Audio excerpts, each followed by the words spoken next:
샬롬. 서로 인사 나누십시다.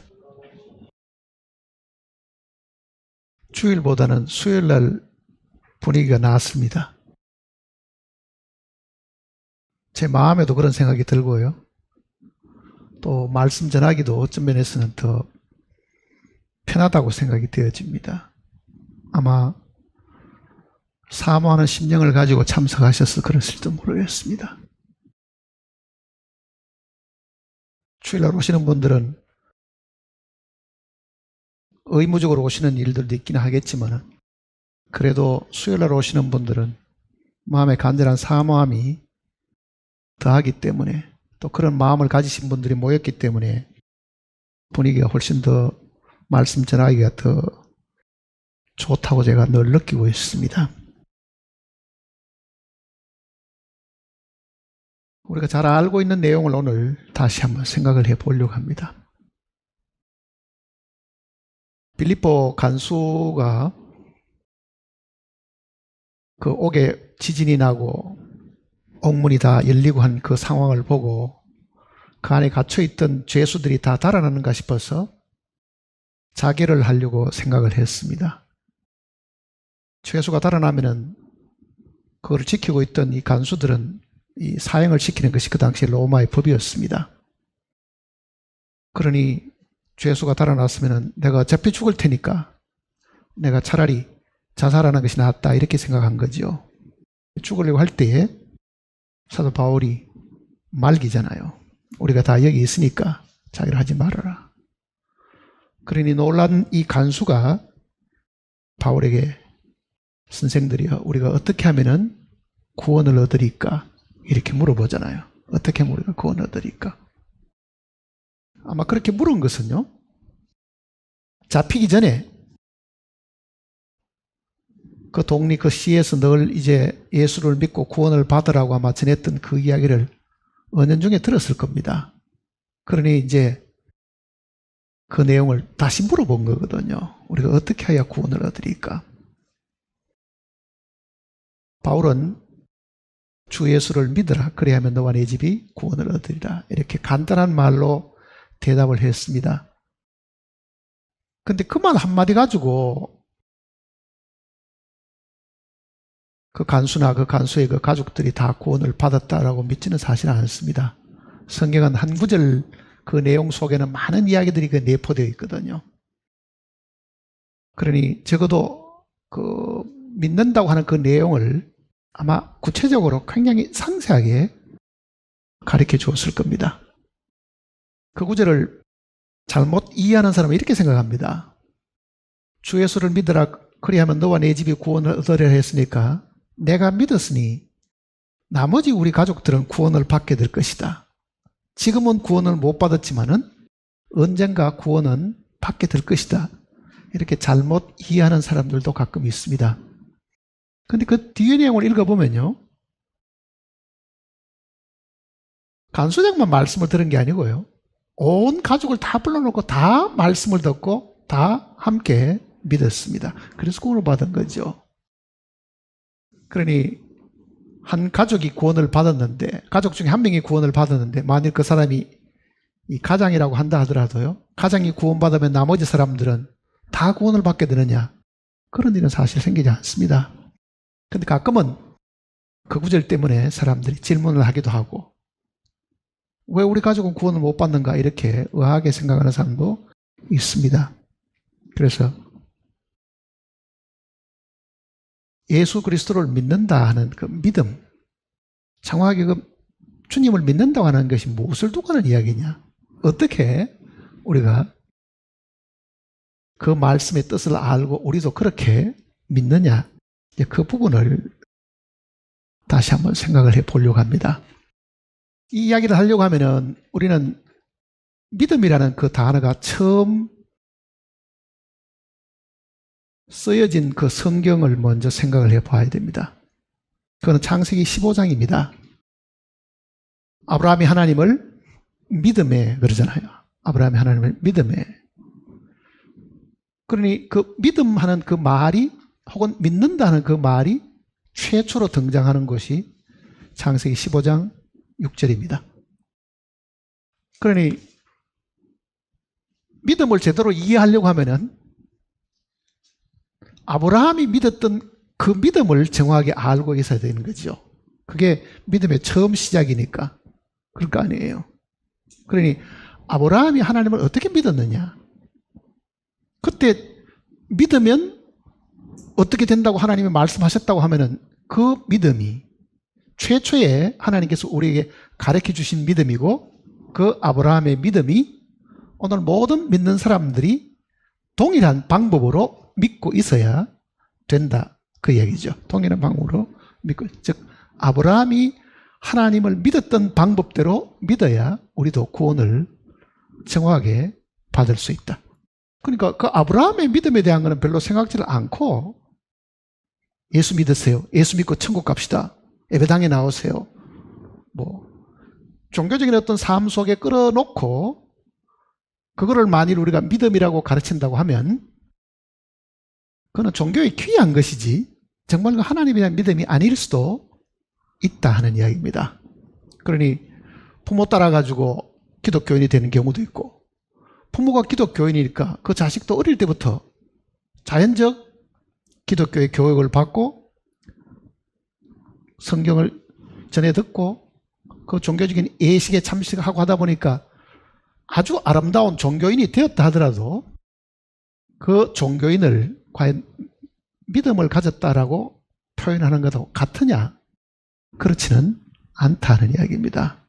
그러니 바울이 빌립보 옥사장에게도 주 예수를 믿으라 하는 그 믿음하고, 정말 하나님이 처음 하나님을 믿었던 그 아브라함을 향해 가지고 그 믿음을 의로 여기셨다 하는 그 내용하고, 또 오늘 우리가 나는 하나님을 믿는 사람이야, 나는 참으로 하나님 믿고 죄사함 받아서 하는 그 믿음하고 다 같아야 됩니다. 다 같은 믿음을 해야 된다고요. 그러니 사도 베드로도 동일하게 보배로운 믿음을 우리와 같이 받은 자들에게 그러잖아요. 동일하게 보배로운 믿음. 그러니 아브라함이 가졌던 그 믿음이나 사도 베드로가 가졌던 그 믿음이나 사도 바울이 증거했던 그 믿음은 다 같은 것이다, 그 얘기잖아요. 그러니 성경에 이미 제시되어 있는 이 동일한 믿음을 내가 가지고 있어야 되지, 그들보다도 뭐 더 낫다든지 그런 믿음 가지고는 되질 않습니다. 성경은 분명히 동일하게 하는 것은 같은 믿음을 가졌다는 뜻이에요. 같은 믿음을 가졌다. 그럼 어떻게 하면은 우리가 하나님을 같은 방법으로 같은 믿음을 가지고 믿느냐 하는 이제 그 부분을 생각을 해봐야 됩니다. 하나님 어떻게 믿어요? 막연하죠. 왜? 내가 믿는다는데 뭐 어떻게 믿기는 어떻게 믿어? 나는 무조건 나는 믿어. 뭐 이렇게 말하는 사람도 있을 겁니다. 나는 무조건 하나님이 계심을 믿고 나는 정말 하나님께 기도하고 나는 하나님이 안 보이지만 하나님 있다고 나는 확실히 믿어. 하나님 있다고 확실히 믿는다고 이렇게 강조하는 사람들도 사실 많고, 또 안 믿어지면 믿사오니 하고 열심히 믿으려고 애를 쓰는 사람들도 사실은 많이 있죠. 그러니 성경이 전하는 그 믿음, 한 믿음이라고 하면요, 그 동일한 믿음이 어떤 것인가 하는 것을 우리가 한번은 생각을 해봐야 될 겁니다. 그러면은 최초에 믿음으로 의롭다함을 받았던 이 아브라함의 그 믿음에 대한 것을 먼저 우리가 한번 살펴봐야 될 책임이 사실이 있죠. 아브라함은 본래 지금 갈대 우르라는 곳, 거의 쿠웨이트 근처입니다. 지금 그러니까 유프라데스 강의 제일 끝부분, 페르시아 만고 다 들어갈 그 무렵 거기에 있는 이 갈대아라는 지역, 그 당대에는 최고의 이 상업 도시였고 번창했던 도시였습니다. 그 갈대아 우르에 살던 사람입니다. 그 아브라함은 미신을 믿고 있는 사람이었습니다. 여호수아 24장을 보세요. 여호수아 24장입니다.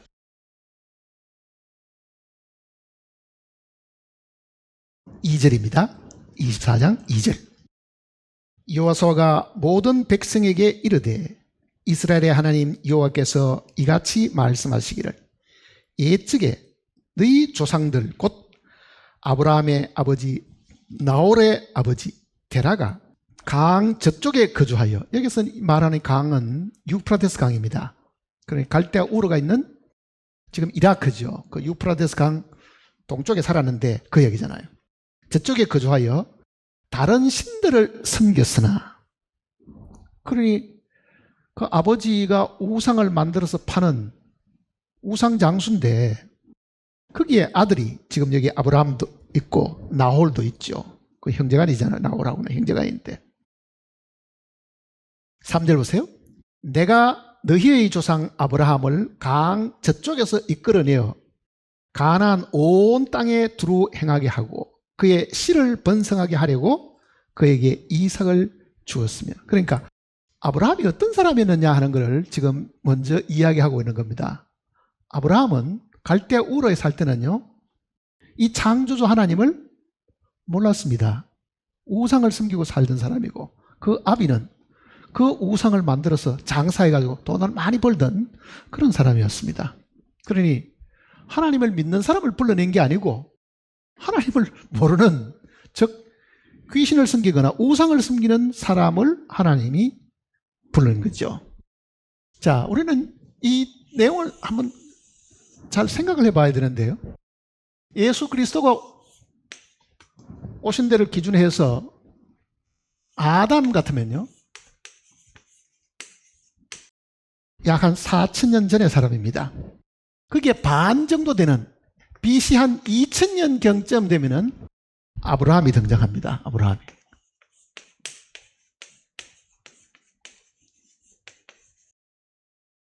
그러니까 아담으로부터 아브라함까지는 2,000년, 아브라함부터 예수님까지도 2,000년.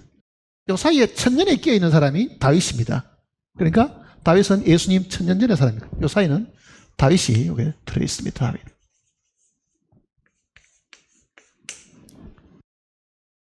자, 우리가 알기는 아담은 첫 사람이잖아요. 아담이 최초의 사람이기도 하지만은요, 이 아담은 타락한 사람이거든요. 죄를 지었잖아요. 죄인이라고요. 그러니 아담이 우리의 인류의 조상이기도 하고 죄인의 조상이기도 합니다. 그러니 아담으로부터 시작해서 모두가 다 이 죄인으로 이 땅에 다 태어나게 된 거죠, 사실은요. 그러니 아담이 물려준 이 많은 이 후손들은 모두가 죄인인데 하나님께서 한 2,000년쯤 가서 아브라함이라는 사람을 갈대 우르에서 불러냈습니다. 왜 불러내시냐 하면요, 아담이 죄의 효시인 것처럼 이 죄인을 구원하시기 위해 가지고 첫 번째로 하나님이 택하신 사람이 아브라함입니다. 그러니까 하나님이 아브라함을 부른 것은요, 하나님의 특별한 계획이 있었습니다. 그거는 그 아브라함을 통해서 구속을 시작하시려고 계획한 겁니다. 그러니까 이 사이에는 하나님이 그 계획을 세우지 않았습니다. 그냥 둔 거죠. 그냥 뒀다고요. 그러니 인류를 구원하시기 위해 가지고 아브라함을 부른 거죠. 불러낸 거죠, 사실은요. 그러니 아브라함은 구속의 아버지입니다. 구속을 처음 하나님이 구원을, 이 아브라함부터 시작해서 구원을, 하나님 이 인류를 어떻게 구원하실까를 택하신 사람입니다. 그러니까 우리가 이 마태복음 1장 족장도 보면요, 아브라함과 다윗의 자손 이렇게 말하잖아요. 아브라함의 자손이라는 그 말 속에는요, 뭐가 있습니까? 이 구세주와 관계가 있는 거죠. 예수 그리스도는 아브라함으로부터서 그 아브라함을 조상으로 가지고 있는 구세주다. 그 이야기가 거기에 들어있습니다. 그거는 바로 이 아브라함을 하나님이 구속의 머리로 사실은 택하신 겁니다. 구속의 머리로. 그러니 아담부터 아브라함까지 2,000년 동안 인류가 타락하고 계속 범죄해도 하나님은 직접적으로 사람을 구원하시는 일이 없었습니다. 구속 계획을 세우지 않았습니다.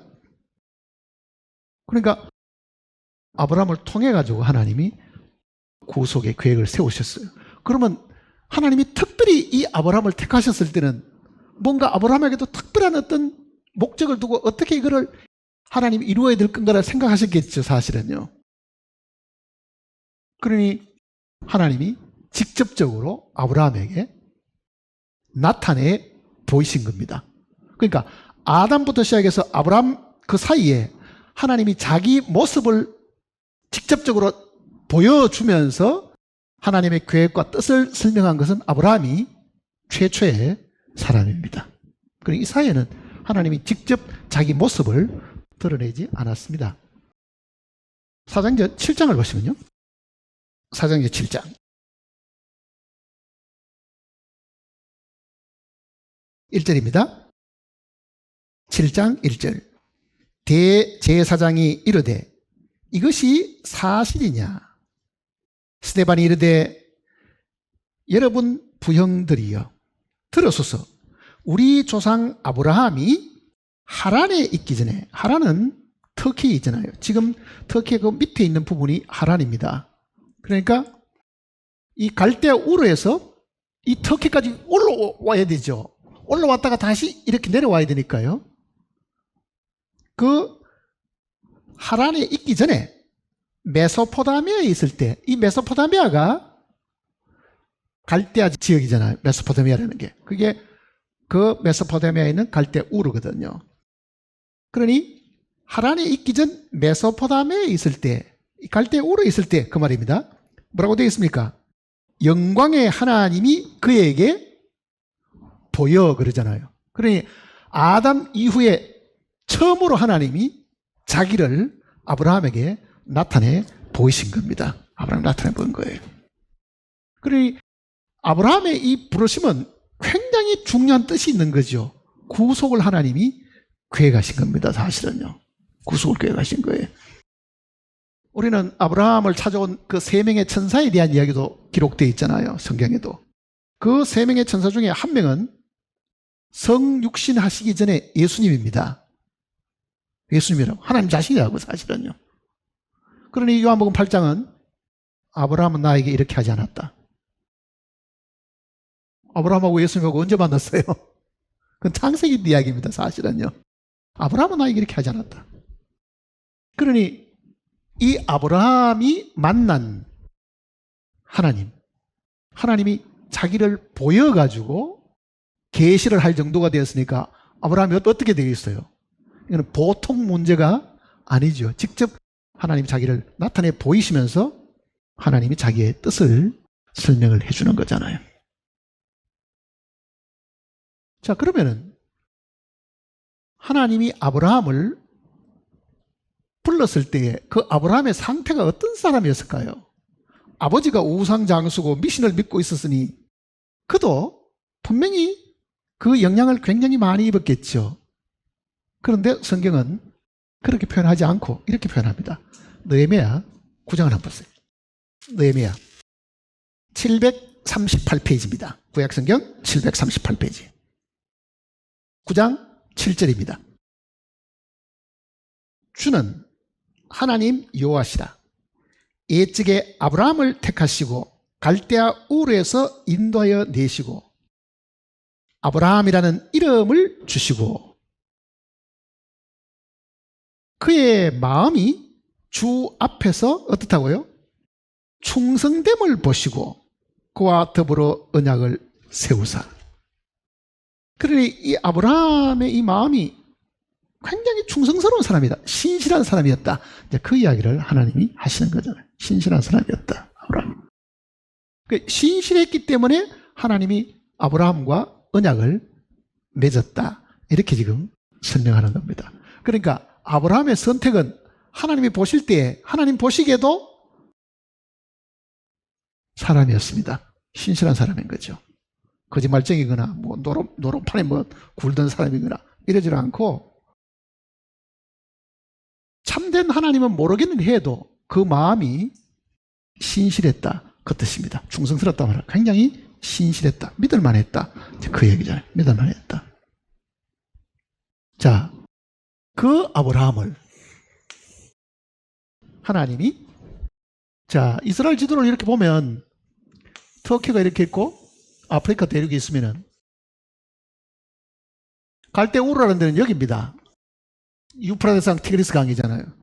여기 있던 사람을 하나님이 일로 불러들이는데, 이스라엘 땅으로 불러들여야 돼. 가나안 땅으로. 이 강을 건너가지고, 여기 지금 유프라데스 강이 있으면은 강을 건너서 쭉 길래 올라온 겁니다. 그러니까 여기가 터키의 하란이라는 지역이거든요. 하란. 하란은 지금 터키에 있는 겁니다. 올라가서 여기서 한참을 있었습니다. 언제까지 있었어요? 아버지가 죽을 때까지 여기 있었습니다. 그 말은 무슨 뜻이냐면요, 처음 하나님이 아브라함에게 뭐라고 얘기하면, 본토, 친척, 아비집을 떠나. 본토도 떠나고 친척도 떠나고 아비도 떠나고 내가 너에게 지시하는 땅으로 가라 했는데, 처음 아브라함은 하나님께 100% 믿지를 못했어요. 사실은 믿음이 100% 있지를 않았습니다. 그래서 아버지까지 다 따라 나선 거죠. 아버지까지 다 따라 나선 거죠. 아버지를 떠나라 그랬는데도 먼 길에, 그 당시 같으면 이 갈대우르에서 이 가려고 하면요, 여기는 셈족들이 살고 여기는 함족들이 사니까 이 종족도 다르죠. 말도 다르죠. 아마 굉장히 불안했을지 모릅니다.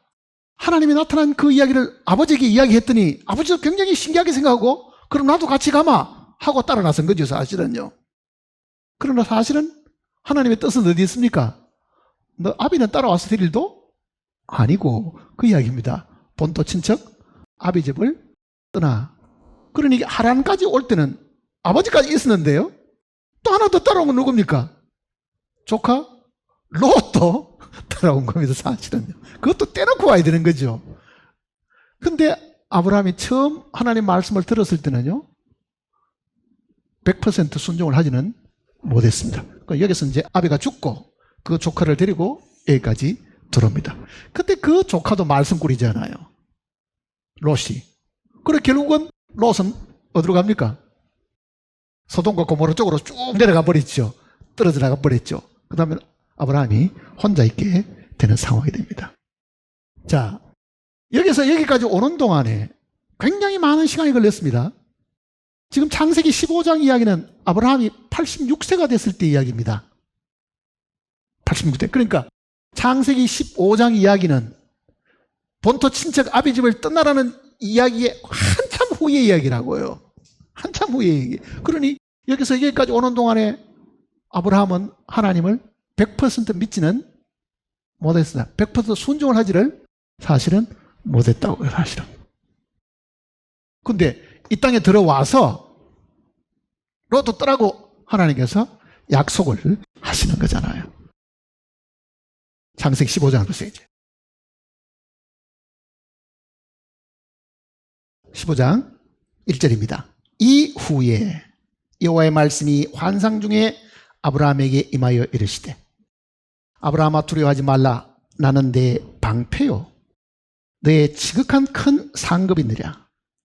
아브라함이 이르되 주 여호와여 무엇을 내게 주시려니 하나이까? 나는 자식이 없사오니 나의 상속자는 이 다메섹 사람 엘리에셀이니이다.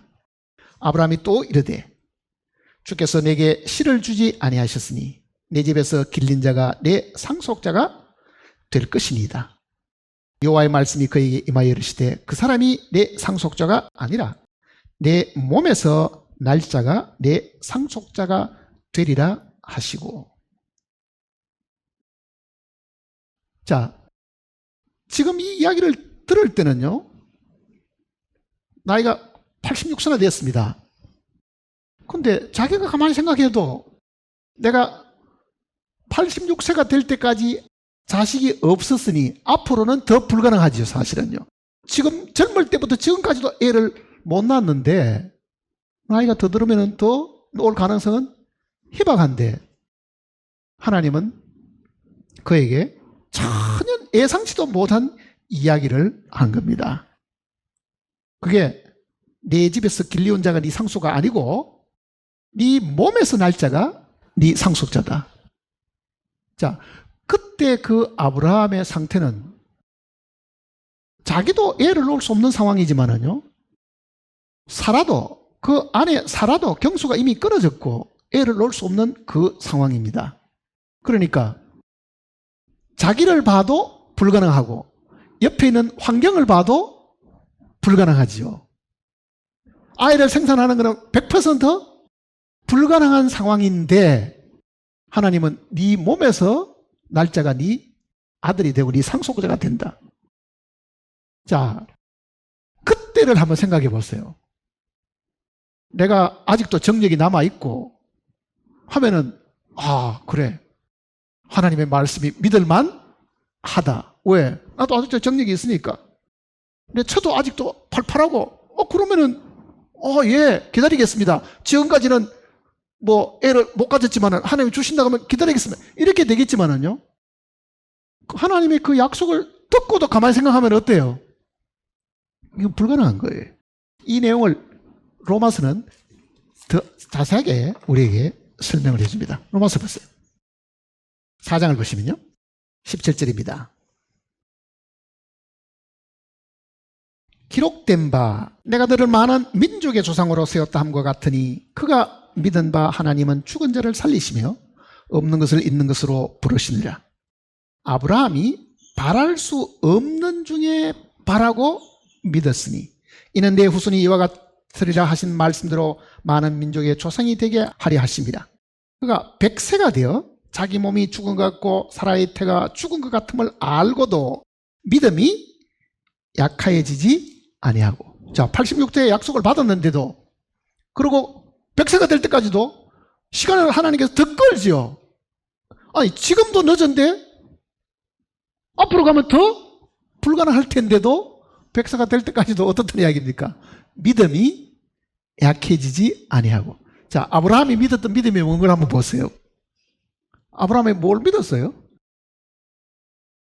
창세기 15장을 보시면요, 이렇게 이야기합니다. 창세기 15장 다시 보시면요, 5절입니다. 15장 5절. 그를 이끌고 밖으로 나가 이르시되 하늘을 우러러 뭇별을 세일 수 있나 보라. 또 그에게 이르시되 내 자손이, 네 몸에서 낼 자손이 어떻다고요? 하늘에 있는 뭇별처럼 많게 된다, 그 얘기잖아요. 자, 네 자손이 한 명도 아니고 어떻다는 이야기입니까? 여럿이 된다.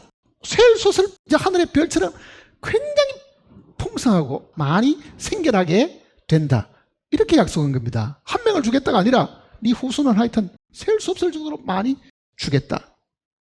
그런데 6절을 같이 읽어볼까요? 뭐라 그럽니까?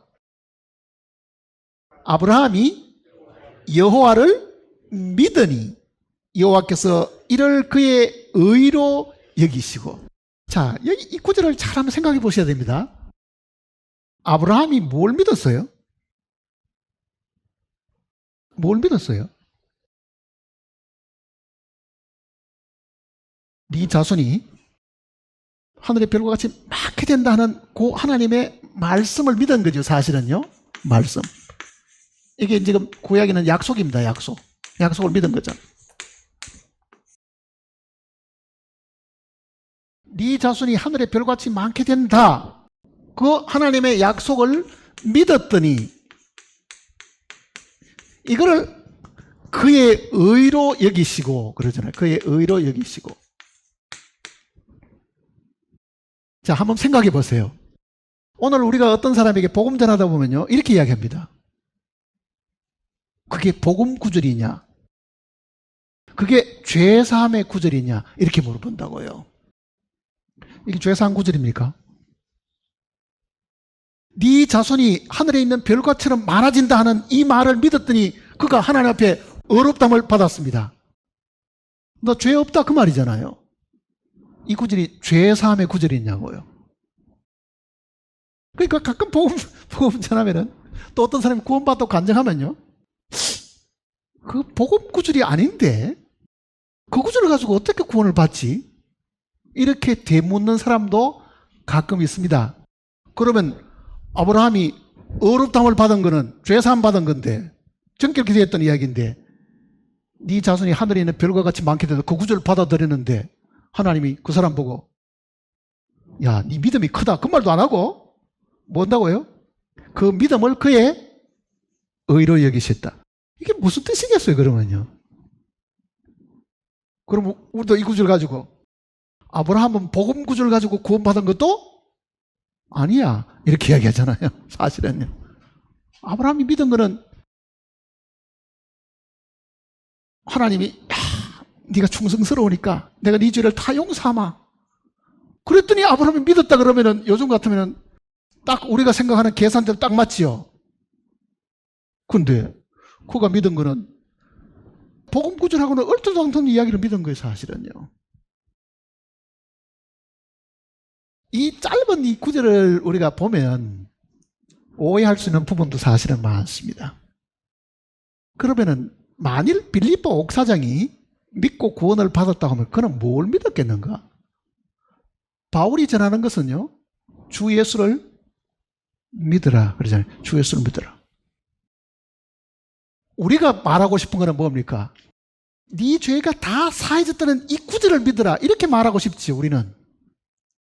그런데 성경은 그런 이야기도 안 하고 예수님을 믿으라. 복음 구절 그 이야기는 성경에 한마디도 없잖아요. 신약 다 찾아봐도요, 죄 사함을 믿으면 구원받는다는 구절이 없습니다. 신약 전체 다 없잖아요. 그 구절이. 하나님을 믿으니 혹은 예수 그리스도를 믿고 그 말만 있지 실제 죄 사함에 대한 그 구절을 믿었기 때문에 구원받다는 그런 덩식도 없는데도 먼저 구원받은 사람들이 거기에 딱 매여 있다 보면요, 저 사람 구원은 좀 의심을 해봐야 돼. 왜? 얼토당토는 구절을 믿었다고 하니 그게 진짜 구원이겠는가? 과거에 저도 초기에는 그렇게 생각한 적이 있습니다.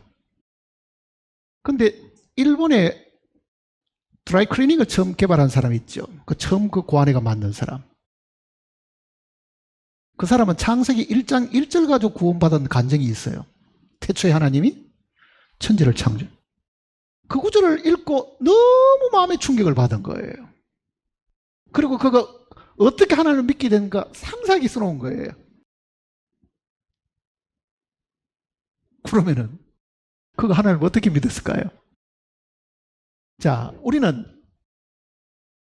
창세기 이 15장 6절의 이 구절만 들면은 이게 실제 복음 구절이 아닌데 이 생각하잖아요.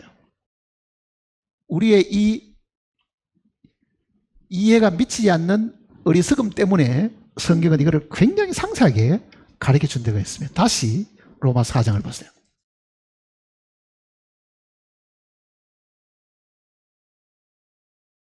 17절 보세요. 17절 같이 읽어볼까요?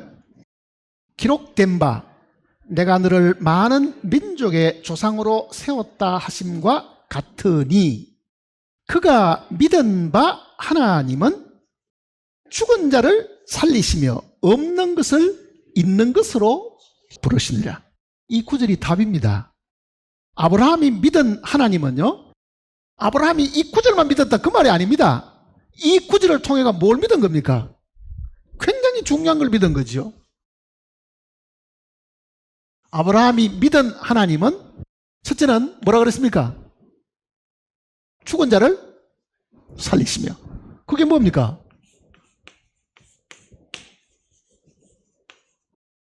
죽은 자를 살리는 하나님.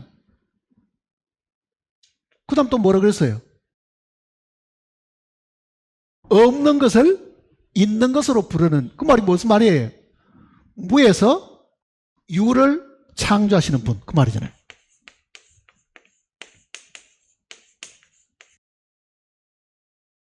성령이 우리에게 해석을 해주는 겁니다. 사도 바울은 이 내용을 알고 있은 거죠. 하나님께서 이 내용을 가르쳐 주셨잖아요. 아브라함이 믿은 하나님은 창조주시다. 이 땅에는 모든 것들이 없는 데서부터 있는 것으로 불러낸 분이다.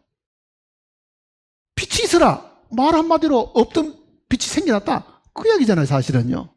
그러니 없는 데서 있는 것을 불러내시는 하나님을 아브라함이 안 거죠, 사실은요. 그러니 나를 갈대에 오르서 불러낸 이분은 창조자 하나님이시다. 창조자 하나님이시다. 그것뿐만 아니고 뭘 알았습니까? 죽은 자를 살린다. 한번 생각해 보세요. 죽은 자를 살린다. 내 몸이 죽었잖아요. 아내의 몸도 죽었죠. 더 이상 생산할 수가 없습니다. 그러니 그가 네 자식이 하늘의 별과 같이 많아진다 하는 그 말은 죽은 것에서부터 뭐 한다고요? 살리시는 하나님이다. 그러니 이 짧은 구절 속에는 그 내용이 안 들어있는데 성령은 사도를 통해 가지고 이 아브라함이 믿었던 그 하나님이 어떤 하나님이고 그가 어떤 하나님을 믿었기 때문에 그 구절도 믿었다는 것을 알게 된 거죠, 사실은요. 말을 바꾸면은 오늘 만일 우리가 하나님을 믿는다고 하면은 기본적으로 뭘 알아야 된다는 얘기입니까? 그는 창조주시다. 둘째는 뭐겠어요? 그는 죽은 자를 살리시는 분이다. 그러므로 내가 죽어도 살리실 수 있는 분이시다. 부활의 하나님이다. 그걸 깨달은 겁니다. 그걸 깨달은 거예요. 오늘 우리는 주님을 억지로 믿어보려고 생각하잖아요. 제가 정말 사해졌는가? 내가 죄 삼봤던 한 구절을 어떻게, 어느 구절을 보면 그 구절이 있는가 생각하지만요.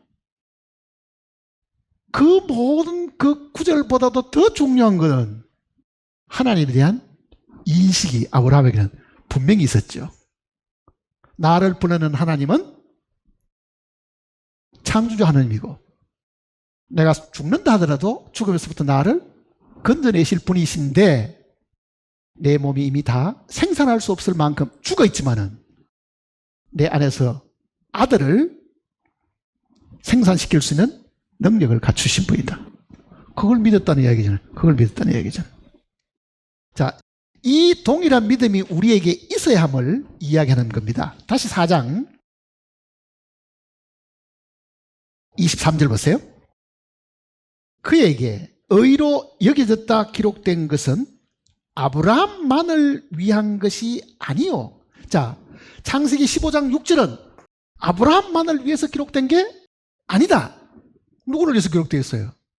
후시에 살고는 우리를 위해서도 이게 기록되었는데 그 뜻입니다. 24절 같이 읽어볼까요? 의로 여기심을 받을 우리도 위함이니 곧 예수 우리 주를 죽은 자 가운데서 살리신 이를 믿는 자니라. 오늘 우리는 누구를 믿고 있습니까? 죽은 자 가운데서 살리신 이 부활의 주님을 우리가 믿는데, 그리고 우리가 믿어야 될 게 뭡니까? 아브라함이 믿었던 그 하나님을 부활의 하나님으로, 창조자 하나님으로 믿어야 되는데 같은 믿음입니다. 그러니까 지금 우리도 그렇게 표현되어 있는 거잖아요. 우리도. 그러니 우리 믿음이 아브라함과 같은 믿음이 아니면 안 된다는 걸 이야기하는 거잖아요. 아브라함과 같은 믿음이 있어야 된다. 의로 여기심을 받을 우리도 위함이니 곧 예수 우리 주를 죽은 자 가운데서 살리신 이를 믿는 자니. 자, 우리가 지금 주님을 믿습니다. 주 예수 그리스도를 우리의 구주로 믿습니다. 그 내용이 뭡니까? 부활이시다. 그 이야기잖아요. 부활이시다. 죽은 자를 살리시는 주님을 우리가 믿는 거지. 그러니 모든 그리스도인들의 믿음은 주님의 죽음이 있지 않습니다. 어디 있습니까? 부활이 있다는 걸 이야기하는 거잖아요. 부활을 믿어야 되는 겁니다, 사실은. 아브라함도 부활의 주님을 믿은 거잖아요. 주님의 죽으심은 우리의 죄가 사해지는 근거가 되기는 해도 우리가 죄 사함 받았다는 그 확신은 부활에 있지 죽음에 있지 않습니다. 그 죽음은 하나님을 위한 것이라고 제가 이야기 드리잖아요. 그 죽음은 하나님을 위해서. 피 흘리심도 하나님을 위한 거잖아요. 그러니 우리 믿음은 죽은 자 가운데 살리시는 부활의 주님을 믿어야 된다. 바울이 얼마나 분명하게 이 내용을 우리에게 가르쳐 줍니까? 그러니 바울이 이 내용을 빌립보 옥사장에게 분명히 가르쳐 줬을 겁니다. 그 짧은 내용 속에는 주 예수를 믿으라 하고 설명을 했지만은요, 나중에 자기 집에 가서 밥 차려주고 같이 앉아서 이야기하고 할 때는요, 그 자식들까지 다 불러놓고 얼마나 상세하게 가르쳐 줬겠어요. 예수 그리스도에 대해서. 그러니 그 자식들까지 다 듣고 믿었다. 이렇게 되어 있잖아요. 그 자식들까지 다 듣고 믿었다. 마음속에 예수님이 창조주시고 바로 하나님 자신이다 하는 그 인식이 분명히 있어야 됩니다. 요한복음 12장 보세요. 요한복음 12장 44절입니다.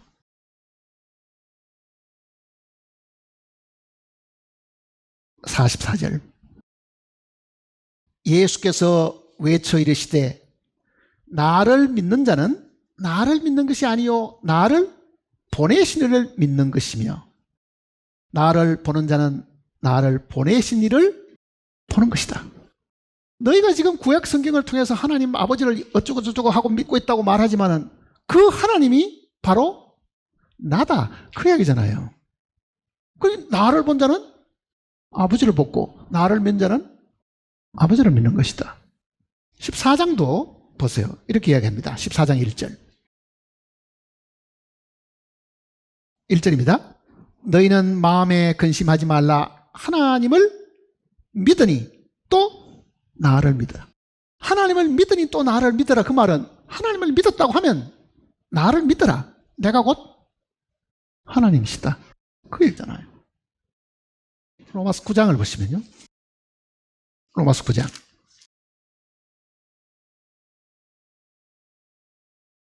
로마서 9장 5절입니다.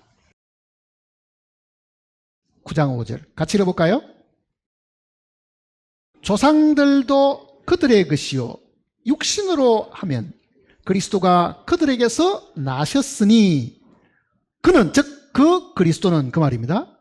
만물 위에 계셔서 세세 찬양을 받으실 하나님이시니라. 세세 찬양을 받으실 하나님이신 예수 그리스도입니다. 그럼 나를 본 자는 아버지를 보았거늘 나를 본 자는 아버지를 보았거늘 어째 나를 그러니 구약 성경에 하나님이 아브라함을 만나 주셨을 때 그 하나님이 사실은 예수님 자신입니다. 그러니 아브라함이 믿었던 하나님은 결국은 예수님이잖아요. 사실은요. 내가 곧 그 하나님이니까 그 얘기죠. 내가 그 하나님이니까. 한번 생각해 보세요. 내 믿음은 지금 어떤가? 나는 과연 정말 예수 그리스도를 어떻게 믿고 있는가? 그걸 잘 생각해 봐야 됩니다. 예수님이 하나님이시다. 그 인식을 갖기가 사실은 굉장히 어려운 거잖아요. 그래서 유대인들이 지금도 예수 그리스도를 믿지 못하고 있는 이유가 그게 사람이지. 저 나사렛 이 예수님을요 사생자라고 부릅니다. 탈무드 같은 데 보면은요 사생자라고 부르는 거예요. 애비 없이 태어난 자식이라고 부르는 거예요. 그러니 더더욱 유대인들 사회는 그 탈무드가 널리 퍼져 있으니까요. 어떻게 그 사생자 그게 하나님이 될 수 있냐? 모세가 저는 하나님 될 수 없어. 그래서 유대인들은 하나님 믿기가 그렇게 힘든 거죠. 그게 예수님 당시에도 그랬고 그 이후도 그렇고 지금도 그네들은 예수 그리스도를 하나님으로 인식하지를 않는다. 그 얘기죠. 하나님을 인식하지 않는다. 마태복음 16장 내용은 가이사랴 빌립보라는 그 지역을 지나가시다가 예수님께서 물어보잖아요. 사람들이 나를 누구라 하더냐? 구약의 위대한 선지자 엘리야가 얼마나 기적도 베풀던 그 선지자 혹은 에레미야 그가 구약에 있는 위대한 선지자쯤으로 알고 있습니다. 왜? 엘리야도 보리떡 20개 가지고 무슨 100명을 먹이고 뭐 하는 그런 기록이 나오잖아요. 예수님도 500여 가지고 뭐 5,000명을 먹이시다 그러니까 아 구약의 엘리야가 되살아난 모양이다 이렇게 생각한 거죠. 그러니까 예수님께서 제자들에게 다시 물어보잖아요. 사람들 눈에는 내가 구약시대 때 위대한 선지자의 환생으로 생각하는데 너희는 나를 누구로 하느냐? 너희 보기에 내가 누구 같으냐? 이렇게 물어보잖아요. 너희 보기에 내가 누구 같으냐? 자, 그 질문을 만일 우리가 예수님이 살아계시던 그 당시에 나도 거기에 끼어 있었다고 한번 생각해 봤어요. 아니, 그게 안 끼어 있고 지금은 신약 성경을 많이 듣고 배운 지금 시간에도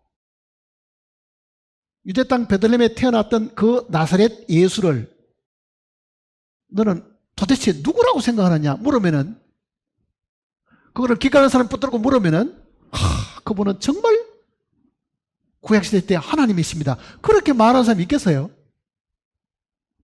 4대 성인 중에 한 사람쯤으로, 요즘 같으면 4대 성인 중에 한 사람으로 그렇게 인식을 할 수 있어도요, 예수 그리스도가 하나님이심을 알고 믿는 사람은 극히 드뭅니다. 심지어 신학자들, 심지어 목사들조차도 동정녀 탄생을 부정하고 있으니, 그 동정녀 탄생을 믿지 않는 그 신학자나 그 목사가 예수 그리스도를 하나님으로 인식하겠느냐고요? 안 하죠. 안 한다고요. 그저 위대한 스승으로는 생각할지 모르죠. 훌륭한 일을 굉장히 많이 한 가난한 사람들이나 핍박받는 사람들이나 업신여기를 당하는 사람들의 친구가 되셔가지고 그네들을 뭐 돕는 무슨 사회운동가처럼 생각할지는 모르지만은, 아브라함이 알고 있는 것처럼요, 그런 창조 하나님이시요, 그런 죽은 자를 다시 살리시는 부활의 능력을 갖추신 바로 하나님 자신이다, 그렇게 하는 사람이 누구겠어요? 근데 열성 많은 이 베드로에게 하나님이 계시를 해 주셔가지고 주는 그리스도시요 살아계신 하나님의 아들이시다.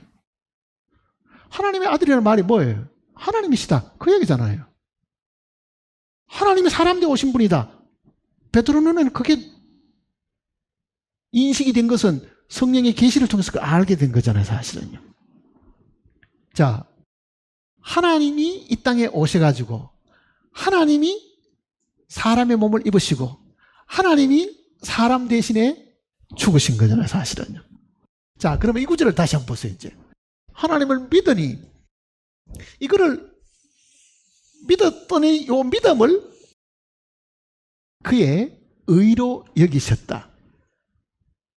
하나님의 약속을 믿었더니 그거를 그의 의로 여기셨다. 왜 그 믿음을 의로 여기셨을까요? 이거는 이 부분하고 관계가 있습니다. 아담부터요, 아브라함 여기까지 오는 동안에도 이 지구상에는 의인은 없나니? 하나도 없겠죠. 그러면 아브라함도 뭡니까? 죄인이잖아요. 아브라함도 죄인이죠. 그런데 하나님이 아브라함하고 나타나서 친구가 되려고 하면 아브라함이라는 이 존재가 죄인으로 있는 상태에 있어서는 안 되죠. 모든 사람이 죄를 범하였음에 하나님의 영광에 이르지 못하더니, 아브라함도 하나님의 영광에 이르지를 못했습니다. 근데 그가 하나님과 더불어 대화할 수 있는 친구가 될 수 있었던 것은 그의 지위가 죄인에서 뭐가 됐다는 이야기입니까? 어렵담을 얻은 거죠, 사실은요. 영광을 회복시켜 준 거잖아요, 사실은요. 자, 죄인에게 제일 먼저 필요한 것은 그 죄인이 의인이 되어야 되는 거잖아요, 사실은요. 어렵게 되어야 되죠. 그러니까 모든 사람이 죄를 범하였음에 하나님의 영광에 이르지 못하더니, 영광을 잃어버렸으니까요, 그 영광을 되찾아주는 것은 뭐냐? 죄 문제가 해결되는 거죠. 죄 문제가. 그 죄 문제를 해결하는데 하나님은 다른 것을 보시지 않고 약속을 주셨다. 자, 구약시대 때의 이 약속은 신약의 은혜와 같은 겁니다. 오늘 우리는 하나님의 은혜로 죄사함을 받는데, 아브라함은 하나님의 뭐로 어렵게 되어 있습니까? 약속으로. 자, 약속하고 은혜는요, 내용면에서는 같은 겁니다. 내용면에서는. 근데 구약은 이 은혜를 약속이라고 표현한 거죠. 하나님의 약속. 약속이라는 말과 계약이라는 말은 다릅니다. 계약은 쌍방이 있어야 되는 거예요. 서로 계약하는 당사자가 있고 둘 다가 조건이 맞아야 되는 거잖아요.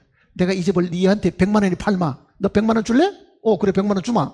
하고 서로가 계약을 해서 성립이 되는 겁니다. 이거는 계약이고, 약속은 일방적인 거잖아요. 약속이 일방적이라는 말은 내가 주고 싶으면은 주고, 주기 싫으면은 안 주고, 상대방이 도둑놈이든지 거짓말쟁이든지 사기꾼이든지 그 사람의 상태와 그 사람의 형편과 처지와 관계가 없이 내가 주려고 하면은 그거는 약속이 되는 거잖아요. 그러니까 구약 시대 때 하나님이 아브라함에게 하신 그 약속은 신약에 오늘 우리가 받는 뭐가 똑같습니까? 은혜와 같은 겁니다. 은혜는 은혜를 받는 사람의 믿음의 정도, 선행의 정도, 거기에 달려있는 것이 아닙니다. 은혜는 일방적인 거라고요. 하나님이 주시는 거예요. 뭐라고 그럽니까? 다른 박질하는 자로 말미암은 자 아니요, 긍휼히 여기시는 하나님으로 말미암으니. 다른 박질한다는 게 뭐예요? 수고한다는 뜻이잖아요. 열심히 수고했기 때문에 너 고생이 많았구나, 내 너를 구원하마, 내가 너를 그렇게 했다고 하면은 그 의는 대까지 절대로 은혜가 될 수 없죠. 그러니 신약의 은혜는 아브라함이 받았던 이 약속에 같은 겁니다. 약속과 같은 거라고요, 사실은. 그러니까 하나님이 네 후손을 저 하늘의 별처럼 많게 해주겠다. 네가 지금부터 내 말 잘 듣고 너 아비처럼 우상을 섬기지 않고 그러면 내가 너에게 축복을 해주마 했으면은 그거는 조건입니다. 조건이 되면은 은혜가 안 되잖아요. 그러니 아브라함이 받은 것은 뭘 받은 겁니까? 하나님께로부터 은혜를 받은 거지요, 사실은. 그러니까 하나님이 일방적으로 주시는, 아브라함의 상태와 관계없이 하나님이 일방적으로 주시는 그 은혜를, 사실은 그 은혜 받은 것을, 이 약속이 바로 그 은혜인데 그 은혜를 뭐로 여겼다고요? 의로 여긴 거죠. 자, 이게 에베소 2장 8절하고 같은 겁니다. 에베소 2장 8절은 뭐라 되어 있습니까? 기억 안 나세요? 너희가 믿음으로 말미암아 구원을 얻었나니 이것이 너희에게서 난 것이 아니라 하나님의 선물이라. 자, 잘 보세요. 하나님께서 우리에게 주신 게 뭐예요? 어떤 사람은 우리가 받은 구원이 하나님께 주신 것일 것. 근데 그 구절 자세히 보면 둘 다 합니다. 믿음도 주신 것이고 은혜도 주신 겁니다. 둘 다예요. 그러니까 믿음도 공짜로 주신 것이고 은혜도 우리에게 공짜로 주신. 그러니까 이 믿음은 하나님이 주신 거잖아요, 사실은요. 주신 믿음. 동일하게 보배로운 믿음을 우리와 같이 받은 자들에게. 받았다는 말은 뭐예요? 하나님이 주셨다. 그 믿음은 이 하나님이 주시는 이 약속과 관계가 있는 겁니다. 약속과. 그러니까 하나님의 약속이 바로 우리가 믿음으로 받을 수 있는 하나님의 선물이죠, 사실은. 선물. 자, 그러면 왜 이때는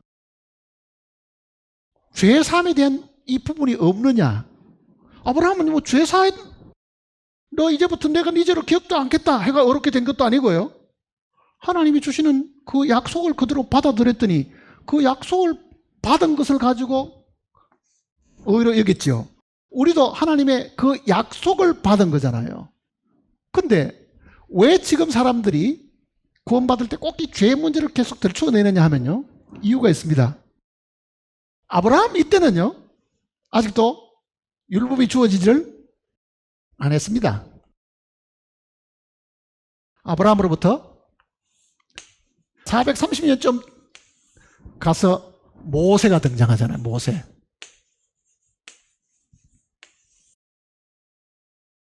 등장한 거죠. 그 말은 무슨 뜻이냐면은 하나님은 아브라함부터 시작했어요. 그 이후 사람은 모두가 다 하나님의 은혜로 공짜로 그냥 약속을 주셔가지고 다 구원을 하시려고 했는데 사람들이 그 말을 믿지 않고 쳐다보지도 않고 뿔뿔이 다 나가니 하나님께서 할 수 없이 모세를 통해 율법을 추가로 주신 겁니다. 그러니 본래는 이 율법은 하나님이 모든 사람을 은혜로 대하려고 하고 아브라함을 은혜로 대하는 것처럼 아브라함이 잘났든지 못났든지 그가 착하든 거짓말쟁이든 어떤 경우든지 하나님이 일방적으로 모든 사람을 은혜로 구원을 하시려고 했는데 그 은혜를 거절하고 안 돌아보니 하나님이 극약 처방으로 율법을 뭐 하신 겁니까? 보태놓은 것이에요. 더해놓은 거예요. 갈라디아서를 보세요. 갈라디아서 3장입니다. 갈라디아서 3장 15절부터 보세요. 중요한 내용을 한번 봅시다. 그게. 형제들아, 내가 사람의 예도로 말하노니 사람의 언약이라도 약속이죠. 정한 후에는 아무도 패하거나 더하거나 하지 못하느니라. 이 약속들은 아브라함과 그 자손에게 말씀하신 것인데 여럿을 가리켜 그 자손들이라 하지 아니하시고 오직 한 사람을 가리켜 내 자손이라 하셨으니 곧 그리스도시라. 내가 이것을 말하니 하나님께서 미리 정하신 언약을 그건 아브라함에게 하신 거잖아요. 430년 후에 생긴 율법이 폐기하지 못하고 그 약속을 헛되게 하지 못하리라. 자, 하나님은 이 지구상의 모든 사람들이 하나님이 일방적으로 약속을 주셨는데 그 약속을 받아들이기만 하면 되는데 이거를 사람들이 하나님이 공짜로 아브라함을 공짜로 어렵게 만들어 주신 것처럼 다 어렵게 만들어 주려고 해도 안 되니까 할 수 없이 이 율법을 추가로 주셨는데 그 이야기를 하려고 하는 겁니다. 다시 보세요. 19절 보세요. 그런즉 율법은 무엇이냐? 자, 바울이 자기가 묻고 답을 하는 겁니다. 율법은 무엇이냐? 범법함으로 뭐 한 거라고요?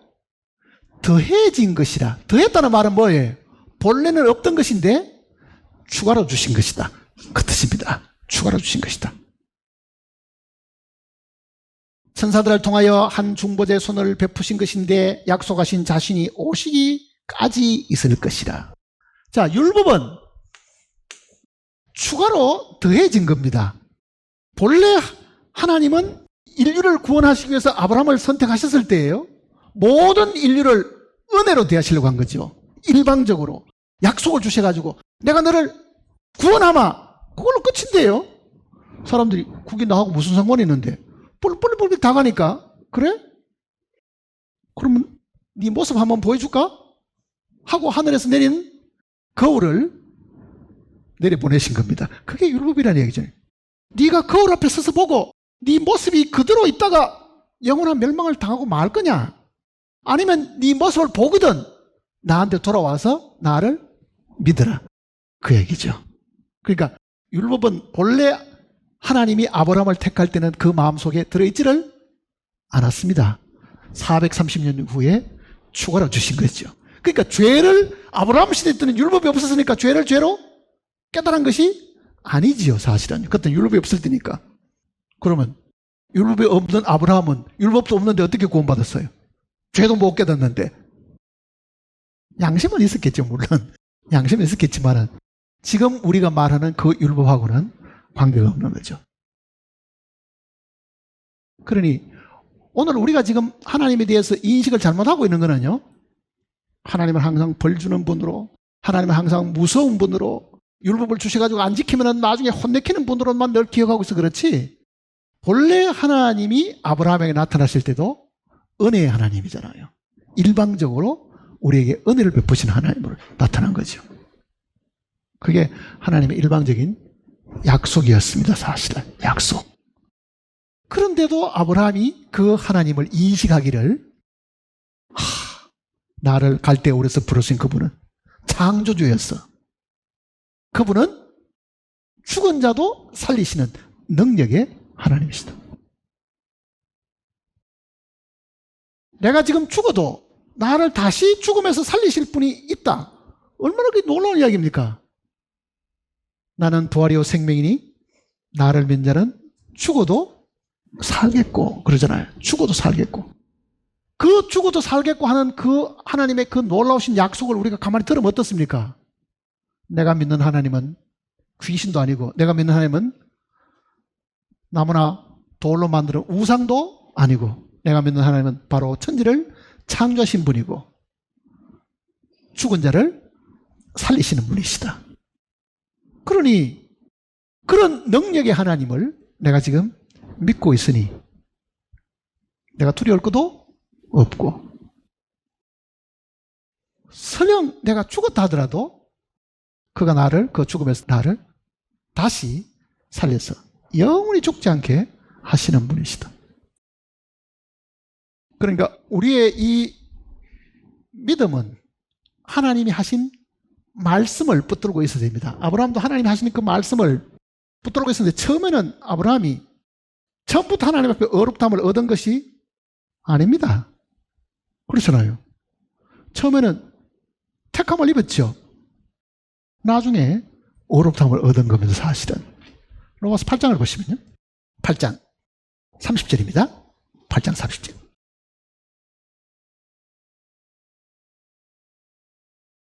로마서 8장 30절.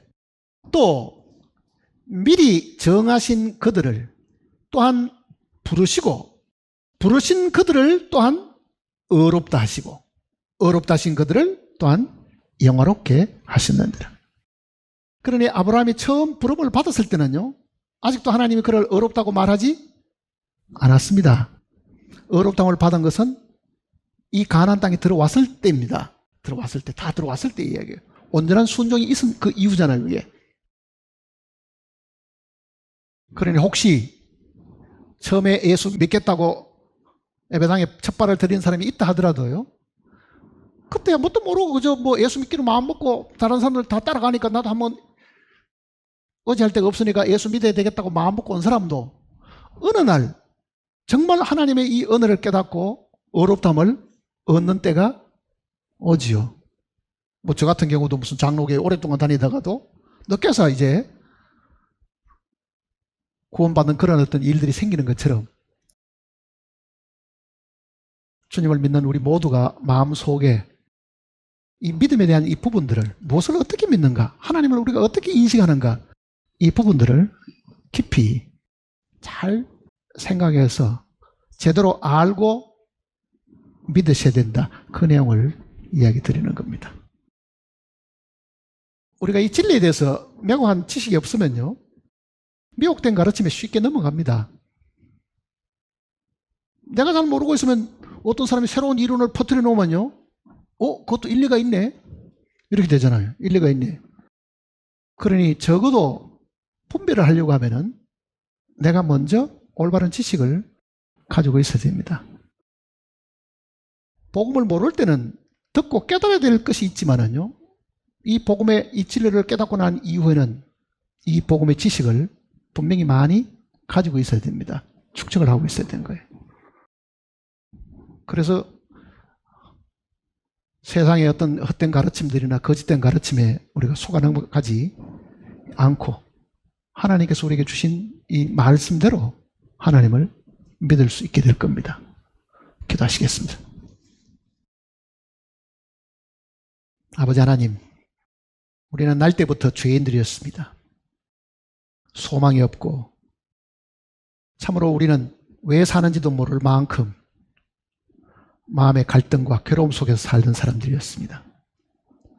그러나 주 예수 그리스도를 알게 하시고 하나님께서 우리에게 베푸르신 그 은혜를 깨닫게 하심으로 이제는 우리가 죽는다 하더라도 다시 사는 부활의 소망을 저희들이 갖게 되었습니다.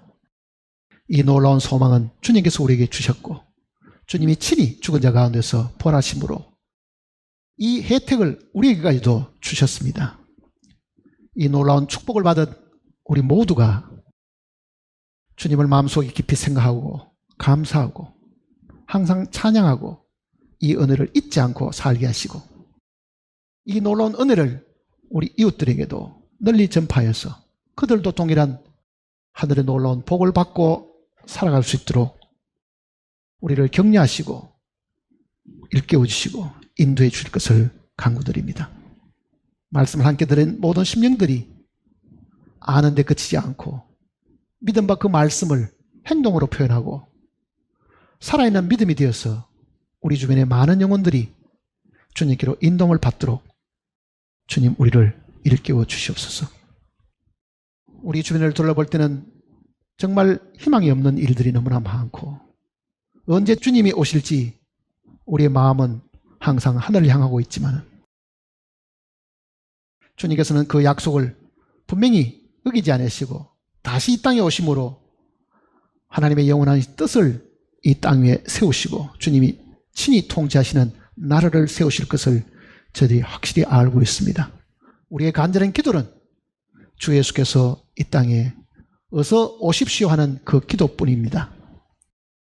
우리의 기도를 통해서 주님께서 뜻을 이루시고 우리 모두가 주님을 만남으로 기쁨이 넘치게 하시고 영원한 영광 가운데 주님과 더불어 영원히 살게 해 주실 것을 간구드립니다. 우리를 구원하신 주님께 우리의 나머지 삶을 맡기면서 주 예수님이 걸어가신 이름으로 기도드립니다.